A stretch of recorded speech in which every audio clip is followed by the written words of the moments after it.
یعنی روایت کیا چیز ہے، تاریخ کیا چیز ہے، اس میں کوئی واقعہ کیسے پیش آیا، وہ بنیاد بنتا ہے۔ میں نے تو اپنی پوری زندگی میں یہ تجربہ کیا ہے کہ آپ قرآن مجید کے اور آپ کھول کے ایک ایک آیت کو بتا کے لوگوں کو بتائیے، وہ کہتے ہیں اچھا یہ بتائیے پھر یہ فلاں وقت میں پھر یہ کیسے ہوا تھا۔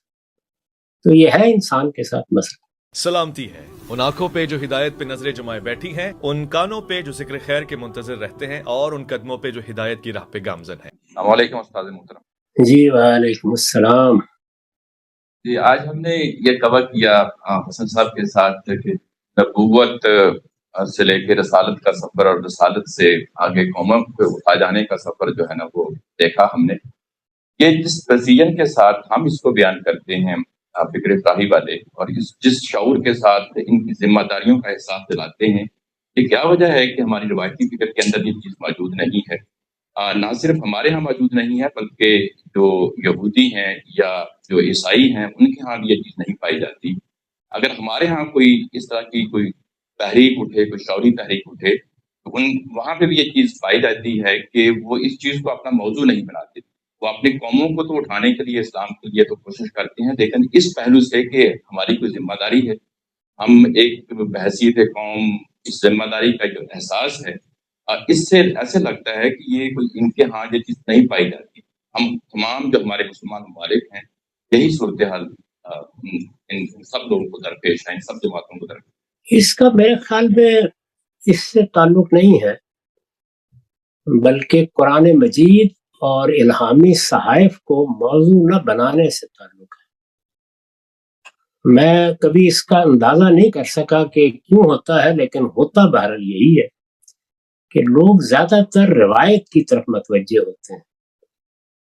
یہ حقیقت ہے کہ ہمارے ہاں کے جتنے گروہ، جتنے فرقے، جتنی جماعتیں میں نے اپنے زمانے میں دیکھی ہیں یا اس سے پہلے پڑھا ہے، وہ سب کے سب روایتوں پر کھڑی ہیں۔ قرآن مجید سے استدلال ما بعد استدلال ہوتا ہے، وہ جس کو منطق میں کہتے ہیں کہ نقطہ بعد الوقوع، بعد میں بس قرآن مجید کی طرف رجوع کیا جاتا ہے۔ قرآن کو موضوع بنا کر، قرآن کے اندر اتر کر، قرآن کو بنیاد بنا کر، قرآن کو بنائے استدلال بنا کر ہمارے یہاں رواج نہیں پڑا غور کرنے کا۔ ابھی پچھلے دنوں حسن کو معلوم ہے، ایک بڑے عالم ہیں، ان کے ساتھ میری کچھ گفتگو چل رہی ہے، اچھے دوستانہ ماحول میں بات کر رہے ہیں۔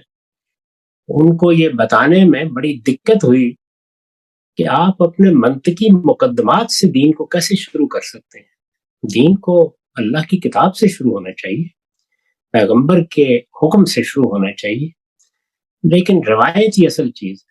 آج ہی مجھے ایک پرانے عزیز دوست کے بعد سوالات حسن صاحب نے بھیجے ہیں، آپ بھی طالب علمانہ ذوق کے ساتھ وہ سوالات ان کے پاس سے لے کے پڑھ لیں، آپ کو اندازہ ہو جائے گا کہ اچھے بڑے سمجھدار لوگوں کے نزدیک قرآن بھاڑ میں جائے، یعنی یہ میں سوچ سمجھ کے الفاظ اس کی وضاحت میں بول رہا ہوں، اصل چیز روایت ہے، اور وہ پوری کی پوری تحریر آپ کو یہ بتاتی ہے جن صاحب کے ہیں وہ بہت نفیس، بہت سمجھدار اور بڑے وسیع نقطہ نظر کے لوگوں میں سے، اس کے باوجود یہی صورتحال۔ یعنی روایت کیا چیز ہے، تاریخ کیا چیز ہے، اس میں کوئی واقعہ کیسے پیش آیا، وہ بنیاد بنتا ہے۔ میں نے تو اپنی پوری زندگی میں یہ تجربہ کیا ہے کہ آپ قرآن مجید کے اور آپ کھول کے ایک ایک آیت کو بتا کے لوگوں کو بتائیے، وہ کہتے ہیں اچھا یہ بتائیے پھر یہ فلاں وقت میں پھر یہ کیسے ہوا تھا۔ تو یہ ہے انسان کے ساتھ مسئلہ۔ تو میرا سوال بھی اس سے ملتا جلتا تھا، لیکن وہ میں نے کل کے لیے رکھا ہوا، لیکن بات اگر شروع ہوگی تو میں بھی پوچھ لیتا ہوں کہ یہود کے ہاں بھی یہ تصور ہے، اس لیے وہ کسی غیر یہودی کو بھی اپنے آپ میں شامل نہیں کرتے کہ یہ صرف چیز ہمارے لیے خاص ہے، اس کو ہم عوام میں نہیں بیان کر سکتے، تو اس کی کیا وجہ ہے؟ وہی جو ہمارے ہاں ہے، یعنی یہ حقیقت ہے کہ ہمارے ہاں بھی کوئی بہت دعوت کی اسپرٹ نہیں ہوتی۔ کبھی آپ خود مسلمانوں کے اندر جو علماء کے نزدیک لبرل طبقہ پیدا ہو گیا، اس کے ساتھ گفتگو سنیے لوگوں کی، یعنی اس میں یہ اسپرٹ یا یہ روح نہیں ہوتی کہ ہمارے بھائی ہیں، یہ ہو سکتا ہے غلط فہمیوں میں پڑ گئے ہوں، ہمیں ایک جذبے کے ساتھ ان کو قریب لانا ہے۔ اس میں بھی باقاعدہ گروہ بندی ہوتی